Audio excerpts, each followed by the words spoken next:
Et salut à tous, bienvenue dans cette nouvelle vidéo. Aujourd'hui, grosse actualité parce que Dana White a annoncé de très gros combats, même d'énormes combats pour l'UFC 287. Il a annoncé 3 combats qui vont nous intéresser particulièrement, c'est ceux dont je vais parler aujourd'hui. Mais tout d'abord, avant de commencer, comme toujours, vous pouvez nous soutenir en vous abonnant, en likant, en commentant, en partageant. Et vous pouvez aussi nous suivre sur les réseaux sociaux, ça nous aiderait beaucoup pour développer la chaîne. Tout d'abord, c'était lors d'un live sur Twitch qu'il a annoncé ces 3 gros combats. Et il a aussi confirmé le combat entre Jones et Gane pour l'UFC 285. Donc c'est quelque chose, c'était presque sûr, voilà, on était sur du 90%. Mais là maintenant, voilà, Dana White l'a affirmé en live, il a bien dit, le combat de Jones contre Gane se fera pour l'UFC 285. Mais l'annonce qui va surtout nous intéresser, c'est l'annonce du main event de l'UFC du 8 avril 2023 qui concerne la catégorie des poids moyens, la ceinture des poids moyens. Vous le voyez venir, c'est la revanche d'Adesanya sur Alex Pereira. Donc c'est un combat qui me hype énormément. Ça me hype énormément puisque le premier combat a été dingue. On a eu une très belle opposition. Pereira a donné du fil à retordre à Adesanya. Il a même battu au dernier round par KO, par TKO. Pour ceux encore qui ne seraient pas au courant, même si je pense que vous le savez tous. Et donc c'est l'opportunité pour Adesanya de peut-être reprendre son titre, peut-être tourner encore une fois la ceinture, de faire tourner un petit peu la ceinture.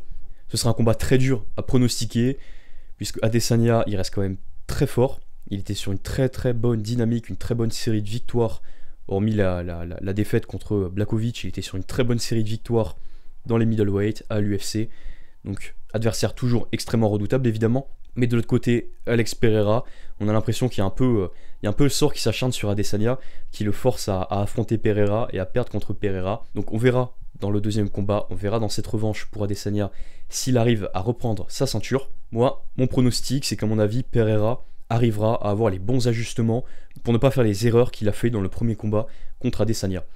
Du côté d'Adesanya, ce qui est, on va dire, un peu négatif pour lui, c'est qu'en fait il avait fait un beau combat, mais que c'est vraiment dans le dernier round qu'à un moment, voilà, il a été un peu trop, je dirais, les Anglais disent lazy, donc on pourrait dire un petit peu trop paresseux. Il a pas été assez vigilant à un moment, c'est plus ça, il a pas été assez vigilant à un moment, et c'est ce qui fait que Alex Pereira a pu cueillir cette opportunité, a pu la saisir pour infliger un TKO à Adesanya. Donc pour Adesanya, ça va plus être une question de, je pense, peut-être reprendre le même game plan, peut-être même axer un petit peu les choses sur la lutte, sur le grappling.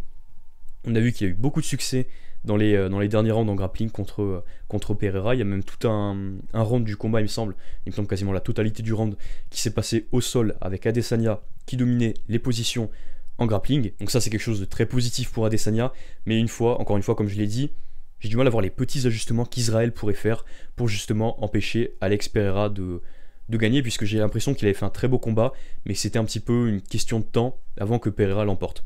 Alors c'est que mon avis, et je dis surtout pas que le combat est joué d'avance, je pense que Pereira, moi en tout cas je le donnerai favori, à titre personnel, je pense qu'il a encore quelque chose à jouer, je pense qu'il peut lui aussi travailler un peu mieux sur sa défense de grappling, et s'il travaille bien sur sa défense de grappling en striking, je pense qu'il a vraiment moyen de rivaliser avec Adesanya. Je pense qu'il a vraiment moyen de passer son fameux crochet gauche, même si Adesanya bien sûr sera attentif comme il a été dans le premier combat, mais en fait j'ai l'impression que Pereira c'est un petit peu, à partir du moment où il touche avec son crochet, à partir du moment où il commence à se déchaîner un petit peu, voilà, à lâcher, à mettre plus de rythme, j'ai l'impression que c'est juste une question de temps avant que l'adversaire tombe. Il est vraiment très effrayant, Alex Pereira, le Brésilien est vraiment très très effrayant, et c'est ce qui avait fait un petit peu défaut à lui pour le coup dans les premiers rounds, c'est qu'il n'était pas assez actif à mes yeux. Je pense qu'il manquait un petit peu d'activité. Bon voilà, c'est ce qui fait qu'il était encore frais à la fin du combat pour terminer son adversaire, mais donc moi c'est un combat qui me hype beaucoup. N'hésitez pas à me donner votre pronostic dans les commentaires. Comme je l'ai dit, ce sera un combat très serré, donc j'aimerais bien avoir votre avis pour savoir si vous verrez plus Adesanya ou Pereira gagner, mais ça va être un très gros combat, c'est très important pour la suite dans la catégorie, puisque si Adesanya gagne, il y aura forcément un troisième combat contre Pereira, en tout cas je pense, et si Pereira gagne, ça veut dire qu'il y aura d'autres contenders, il y aura peut-être Khamzat qui affrontera Pereira, peut-être Robert Whittaker, puisque de base il y avait des rumeurs comme quoi Pereira défendrait sa première ceinture, aurait sa première défense de ceinture contre Robert Whittaker. Il s'avère qu'il n'en est rien, qu'il prend sa revanche contre Adesanya. Il a dit lui-même, lui peut prendre n'importe qui, que ce soit Whittaker ou Adesanya, il prendra le combat, il n'y a pas de souci. Donc c'est cool aussi de voir qu'il est motivé, ça rajoute du sang neuf dans la catégorie, même si ça fait un petit moment qu'il est là et maintenant il est champion. Mais je veux dire, ça rajoute un athlète dans la catégorie.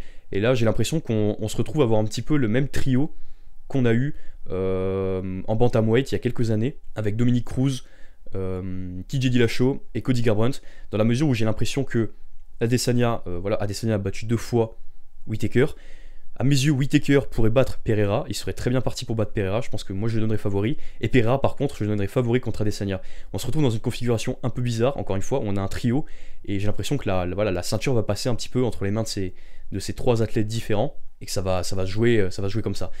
Mais surtout, faut pas oublier, comme j'ai dit, il y a la composante Khamzat Chimaev, très gros athlète, lui aussi peut faire quelque chose, lui aussi peut prendre la ceinture, je le verrai peut-être même favori contre Pereira et Adesanya. Je le verrai pas favori du tout contre Whittaker, mais ça c'est un autre sujet. Ensuite, Dana White a aussi annoncé le combat co-principal de l'UFC 287, un énorme combat, encore une fois ça va plaire aux fans, en welterweight cette fois-ci, c'est Burns contre Masvidal. J'ai envie de dire, on a enfin un combat entre 2 athlètes bien classés de la catégorie.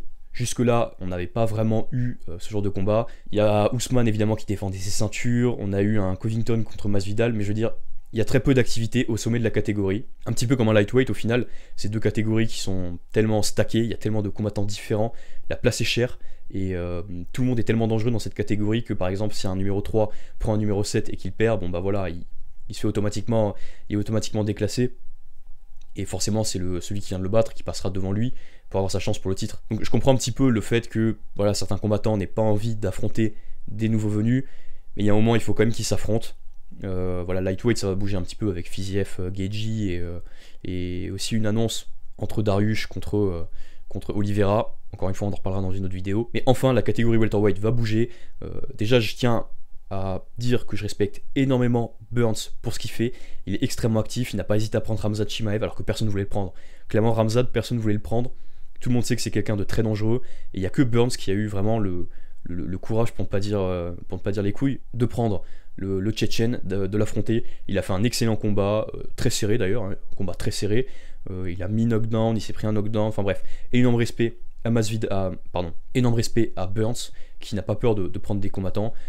Mon pronostic pour ce combat, je donne pas cher de la peau de Masvidal, donc peut-être que certains verront un autre pronostic, mais à mes yeux, Burns est vraiment beaucoup trop fort pour Masvidal. À mes yeux, Burns arrivera à faire ce que Covington a fait, grosso modo. Et en plus de ça, Burns c'est quelqu'un de plus puissant.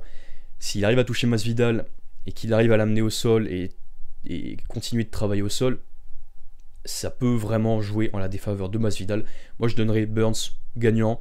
Comme c'est un 3 rounds, je lui donnerais gagnant par décision, puisque Masvidal est quand même quelqu'un qui est bon pour défendre les soumissions et les amener au sol. Tout de même il a une bonne défense, puisqu'il s'est entraîné souvent, il s'est entraîné pendant longtemps avec Colby Covington, un très gros lutteur. Mais si le combat était en 5 rounds, je pense que j'aurais donné Burns gagnant par soumission ou même par TKO. Vraiment, je pense que Burns part vraiment extrêmement bien dans cette opposition. Après, encore une fois, c'est du MMA, rien n'est fait. Masvidal, ça reste un combattant très puissant, un combattant très technique debout, donc tout peut arriver. Mais en plus de ça, comme Masvidal s'est pris quand même un très gros KO contre Usman, il s'est pris une énorme droite, il est tombé là. Pour ceux qui n'ont pas vu la vidéo du combat, même si je pense que vous l'avez tous vu, bah, je vous invite à aller la voir et puis vous verrez de quoi je parle.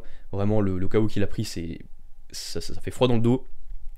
Peut-être que ça affaiblit un petit peu le menton de Masvidal, qui commence à avoir une grosse carrière lui aussi, et peut-être que Burns arrivera à trouver la finition contre Masvidal, même si encore une fois c'est un 3 rounds, donc je ne miserai pas là-dessus. Mais donc pour moi voilà, Burns gagnant par décision. Un autre combat, alors là, je vous l'accorde, c'est quand même moins important que les 2 combats précédents, mais ça reste pour moi une très grosse opposition qui me donne bien envie de la voir. C'est un combat entre Ponzinibbio et Kevin Holland. Très gros combat, puisque Santiago Ponzinibbio, c'est quelqu'un de très redoutable. Je pense il passe aussi un petit peu sous les radars. Bon après, je pense pas que c'est un contender sérieux pour la ceinture. Je pense qu'il n'a pas les aptitudes pour aller chercher le titre. Mais je pense que c'est quelqu'un qui a vraiment les moyens de se hisser dans le top 10. Et je pense qu'il peut faire de très très beaux combats. Il nous a fait de très beaux combats. Et avant de s'absenter, il s'est absenté je crois pendant peut-être 2 ans, 3 ans, je sais plus combien de temps. Il me semble que c'était pour une blessure ou quelque chose comme ça. Je sais plus, il faudra que j'en vérifie. Il s'est absenté pendant longtemps. Et avant ça, il était sur une série, il me semble, de 12 victoires ou quelque chose comme ça. Il avait battu de très gros noms. Il avait mis des KO à des très bons combattants. Donc Santiago Ponzinibbio, il faut surtout pas le sous-estimer, très très bon striker. Mais en face de lui, c'est Kevin Holland. Kevin Holland, on l'a vu contre Steven Thompson, c'est quand même quelqu'un de très très rude. C'est quelqu'un qui est très dur au mal, qui est très puissant, qui a une anglaise qui est vraiment très dangereuse. Mais encore une fois, c'est un combat qui est plutôt cool. ça va permettre de faire monter l'un ou l'autre dans la catégorie. Je pense que Ponzinibbio a plus à gagner dans ce combat que Kevin Holland, puisque Kevin Holland, je pense que lui, il peut encore prendre des adversaires qui sont mieux classés que Santiago Ponzinibbio, puisque Santiago Ponzinibbio, il me semble même pas qu'il soit dans le top 15. Dans le 15e, c'est Li Jinliang. Je pense que Ponzinibbio n'est pas dans le top 15. Donc pour Kevin Holland, c'est peut-être pas forcément la meilleure opposition pour lui, puisque ça reste quand même un adversaire très dangereux et il n'est pas forcément très bien classé. Il n'est pas dans le top 15. Mais pour Ponzinibbio, par contre, c'est une très belle opportunité. Il pourrait voler un petit peu de la hype de Kevin Holland s'il arrive à le battre. Et en même temps, il pourrait envisager de faire des combats contre des combattants qui sont bien mieux classés, des combattants qui sont dans le top 15, dans le top 10. Voilà, donc c'est très bénéfique pour lui. Je pense que ce sera bénéfique pour lui. Mon pronostic, cependant, c'est quand même une victoire pour Kevin Holland. Je pense que Kevin Holland peut gagner par décision. J'ai du mal à le voir trouver la finition en 3 rounds contre Ponzinibbio. Encore une fois, en 5 rounds, je dis pas. Mais en 3 rounds, pour moi, Ponzinibbio est trop résistant, il est trop résilient. Et il a un très bon cardio, voilà, il se défend bien aussi. Donc je donnerai Kevin Holland gagnant par décision. Donc comme vous le voyez, l'UFC régale vraiment en cette année 2023. Au moment où je tourne cette vidéo, on est le 28 janvier. Et voilà, l'UFC nous a déjà annoncé de très gros combats. On va avoir Volkanovski contre Makhachev, on va avoir Jones contre Gane.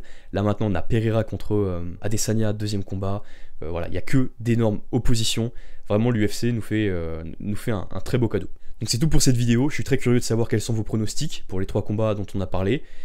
Écrivez-moi tout ça en commentaire, dites-moi ce que vous voyez, je me ferai un plaisir de répondre avec vous et d'échanger avec vous concernant ces combats. J'aimerais bien avoir votre avis.